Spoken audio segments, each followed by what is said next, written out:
Hey, good morning, everybody. This seatbelt is about to take me out. It's Felisa, and I'm trying to keep up with my vlog for Video a Day in May. And I know that I'm still behind, but I'm trying to make sure that I'm uploading content and at least trying to get this stuff out. So, I'm in my car, and y'all know that I love my space in the car, and my morning time and my commute can be pretty lengthy depending on the traffic. And so this is where I kind of I listen to the radio, I listen to, different broadcasts. Sometimes I get a chance to listen to a couple of podcasts. And this is where all the randomness of thought happens if I'm not able to be online and I see something and I'm like, what? So this morning, I actually wasn't listening to anything. This is kind of like something that I've been ruminating on since I did my whole single until married vlog, and I think that I touched on some of these elements in that vlog, but I'm in a particular group on Facebook. I'm in all these groups.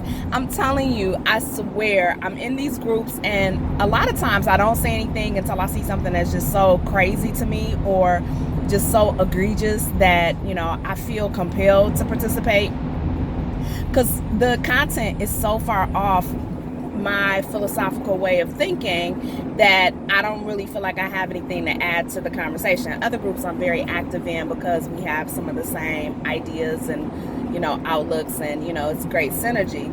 But I'm in this one particular group, and I typically just observe, because I cannot believe in 2018 that women are actually having these types of conversations and actually having these kinds of perspectives. So at any rate, one of the things that came up, first of all, this whole group is, women who desire to be married, and there is nothing wrong with that. I too desire to be happily coupled. But they have some very specific ideas of, a woman's role in marriage, and kudos to them. They're entitled to it. I think that marriage is something that a lot of people don't understand. They enter into it very lightly. Very flippantly do they take these relationships. And I think that it's sad, because I think the last stats that I looked at for divorce in this country is hovering around 50%. And the majority of time it's being initiated by women. And so, that's kind of a whole different kind of topic. We're so desperate to get married, and we want to be married. At least that's what we say. And then when we get married, we can't hardly wait to get out. So something is not right. Something in the buttermilk ain't clean, as my granny used to say. And, so I'm not sure if it's a matter of women having false romanticized views of what marriage really is and what it entails, and they're woefully unprepared for the amount of work that is involved in being married. Or perhaps it's men who, we do a good amount of focus on women and being married, and making that the ultimate goal and the prize for a lot of women, and not so much for men. Not so much.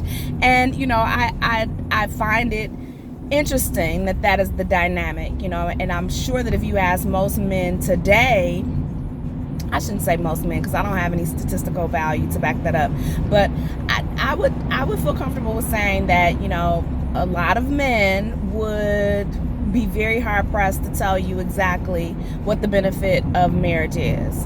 Why would they do that if they're single?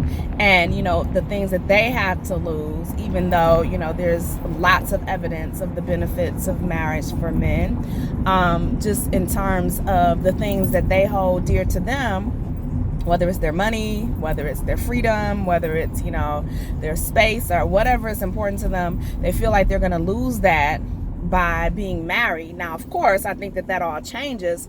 I'm saying being married in a general sense without a specific person in mind. I'm sure that changes when they've met the one. It has to change because they're marrying her, or maybe they're giving into some type of pressure, or I don't know. But at any rate, it's always interesting to me to see how pressed women are to be married. And a lot of that has to do with our societal kind of norms and expectations.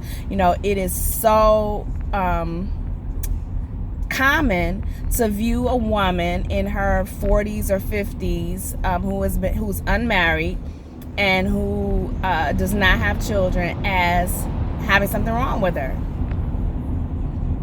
Without question, that is usually what happens. People don't think, oh, she's a career woman, she's dynamic in her field, and she's out here living life, and whatever. Nope, that's not what you think. You think, oh Lord, what's wrong with her? Nobody wanted to marry her. She ain't got no kids. Oh Lord have mercy, she just gonna be by herself. She a spinster. She wearing cardigans and buying cats. That's what you think.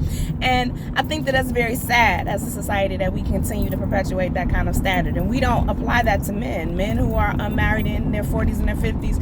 Honestly, have the ability to go out and marry a woman who is in her 20s, maybe even her 30s, and still sire children. That is not the typical norm for, I don't care what Janet Jackson and Halle Berry are doing at 50 and having these babies. That is not the norm. That is not advised for a lot of women. A lot of women's fertility is pretty much done by the time she's in her late 40s, early 50s. You always have exceptions. Always, always, always. And there's always, alternative means of being able to get pregnant, of course. And, there's IVF and and surrogacy, and, but those of us who are working class people who have regular people insurance don't typically have the means to do that. And IVF is extremely expensive, And I think that I saw in my own benefits, not that I'm using it, child, but in my own benefits, my insurer will pay for one round of IVF, period, and that's in your lifetime. So listen, if it doesn't work that first clinical cycle, you won't be getting another round out of my insurer. And I can't imagine that there are too many insurance plans out there that's willing to pay for it ad infinitum and ad nauseum, because on the off chance that you might be able to get pregnant. So they definitely have a cutoff on it because it is so expensive. But anyway, the point that I'm making is that, you have a lot of pressure applied to women to achieve marital status because it validates us. It validates who we are in a lot of ways, and that is from a societal standpoint. And so a lot of times women will apply that same pressure that we get to men. We ain't about to be dating you for no 29 years and waiting on you to make a decision and all this kind of stuff.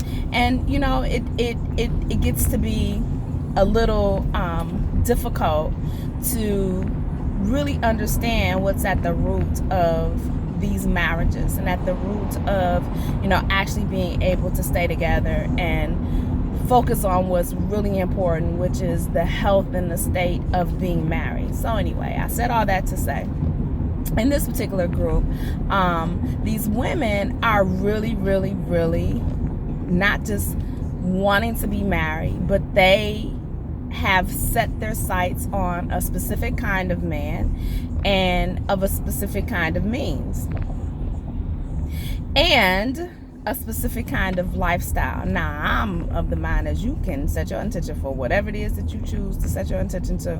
But the problem comes when we don't realize what we bring to the table, and if that bringing to the table is of value to the men that we want.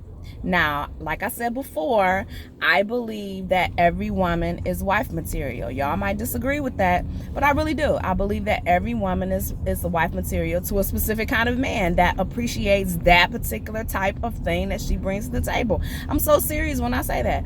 Women have got to get away from this notion of being wife material for every dude that they meet. There's no such thing. That's not a thing. Now, of course, we have attributes and qualities and things that are human in nature. Like you can cook, you can clean, you're supposed to, you're an adult. Like, that's not specific to women. It's just not. You need to be able to cook and clean, you need to be able to manage your finances, you need to be able to pay your bills. Those are human qualities that as a fully grown adult, I would expect for you to possess the ability to do that and be able to take care of yourself. So I don't necessarily see those as wife qualities. Maybe I'm wrong, but the fact that I do those things don't necessarily make me a good wife. I'm a good woman and a good wife to the man that I'm supposed to marry, to my husband. That's it, and that's all. I don't have a desire to be a good wife or wife material to, I was gonna say Donald Trump, but I don't even think that. Anyway, I don't have a desire to be a good wife or wife material to anybody but the man that I'm intended for. That's it, and that's all, and I mean that. And so I think, this whole notion of women really truly believing that they are somehow a prize because they can cook and they can clean and they can do certain things. I think that that's so detrimental to our evolution as women. I think it's so detrimental to our thought process and how we view ourselves and the presentation of who we are to the men whose lives we hope to enhance and who we hope to, join together with. Like, I think that that's so limiting. I really do. I think it's so limiting and so narrow-minded in its scope. And so I don't know. I differ in opinion with that. And then I recognize that every woman has a different path. Of course, I am not stay-at-home mom material. I never was. I enjoy my career. I enjoy working. That's very important to me. Now, of course, raising my family, I made some concessions. I acquiesced in a lot of different ways because my children were always first. But since they've gotten older, they are adults. And so my focus is definitely my career. Now, once I get married, my husband will be my focus, but I cannot marry someone who devalues my career. I can't do that. We're going to have some kind of conversation and some type of agreement as to how we make this work and how we both can benefit from, my career trajectory, his career trajectory, what our common goals are. All of those things need to be discussed. And the reason that my career is so incredibly important to me is because I will not, at 49 years old, be someone's dependent.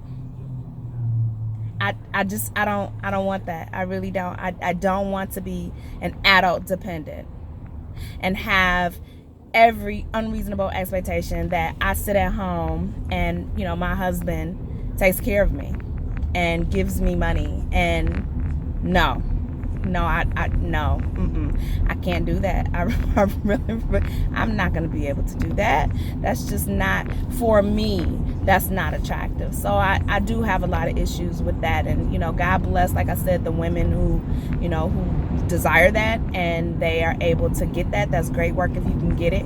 I'm just always worried about one simple thing. The people that have the power to feed you have the power to starve you.